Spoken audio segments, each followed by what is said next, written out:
Today we got the 10 saltiest artifacts in Magic the Gathering. If you're looking to make your friends salty at the pod table, then play these things all day. Otherwise, you might want to steer clear if you want to keep friends with them. And at number 10, we have Isochron Scepter. This thing's not that bad on its own, but if you turn it into a nope stick with a counterspell, it can quickly draw a lot of attention at the table and make some people just, dread it hitting the table every time you play it. Next up at number 9, we have Time Sifter. Whenever you take the rules of the game and turn them on their head, like simple stuff like taking turns, it's going to draw some salt out of your pod. So think twice before you play this bad guy. Next up, we have Monocrypt. This thing isn't oppressive or anything, but it's just too good. It helps you ramp too hard. You can play this in a Soul Ring on turn 1 and just ramp to the moon and back.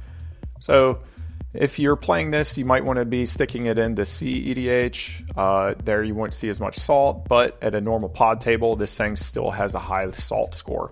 Now, I'm not saying that CEDH players are abnormal or anything. I like CEDH just as much as the next guy, but I'm talking about kitchen table, okay? Don't come after me in the comments. Next up, number 7, Possessed Portal. If a player would draw a card, they skip their draw instead. People like to draw cards and play their cards. Don't mess with people's draw steps. Don't mess with people's turns. Just quit with the salty artifacts. I feel like, we're just touching the surface here, and I'm going to be saying this a lot over this video, but let's keep going and find out. Much better. Completely non-oppressive. Just a giant artifact that can kill a player in one hit with Infect. Everybody loves Blightsteel Colossus. I don't even understand why he's on this list, but he's here at the number 6 spot. Trample, Infect, Indestructible, and he can't go into a graveyard. That's kind of good though, right? So you can't pull him out with shenanigans. But anyways, we're at the top 5, and we have the Sin Triplets. Actually, I bet you probably forgot that they were an artifact. It's hidden on their type. I mean, they shrunk down the font of that thing so they could fit such a long creature type in there. Legendary artifact creature, human wizard. It's a mouthful. But anyways, if you see these guys hit the board, you're going to want to kill them. And if you are the one hitting the board with them, everybody's going to want to kill your commander. So these are kill on sight. They bring the most salt. Nobody likes, you messing with their deck. Quit messing with the deck. The triplets are terrible. But you might like those sisters better than Smokestack at number 4. Yeah, Stacks is named after Smokestack, and for good reason. The effect of this is just completely oppressive on the entire board. It's a very unfun card to play against unless you're the one playing it. And it brings a lot of salt.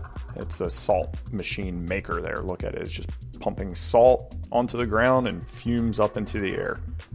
And next up, we have Mind Slaver. This thing's probably caused the most fist fights in Magic, or at least tears at the table.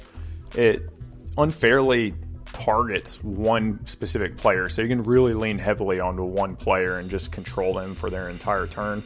It's not a very nice thing to do. It's going to be very salty. Everybody that's witnessing it is going to remember it. So, just don't violate your friends and other players with a card that's just this mean. Unless, maybe they deserve it. But anyways, at number 2, Static Orb. Players cannot untap permanents during their untap phases. Everybody loves skipping their untap. Anything that they do during their upkeep, they love skipping that stuff. So this thing does not make any friends at the table. Put this down, people know that you're starting to play a stacks package. It's going to put a target on you pretty darn quick. And now to our honorable mentions. Treasure tokens. These things have become quite controversial. They were kind of useful when they first showed up. They let you get any sort of color mana that you wanted at the time. But now they're just everywhere. You got Dockside, you got Smothering Tithe. You can use all sorts of stuff to generate treasure tokens. There's win conditions based on them. These artifacts just make people salty. If you have a stack of these over at your side, people are just going to glare down at you across the table. Speaking of treasure, we treasure our subscribers, our Patreons, everybody that follows us on socials and picks up our merch. Thanks, everybody. We treasure you. And at the number 1 spot, we have Winter Orb. Yeah, there's no S on that. I used to say Winter's Orb.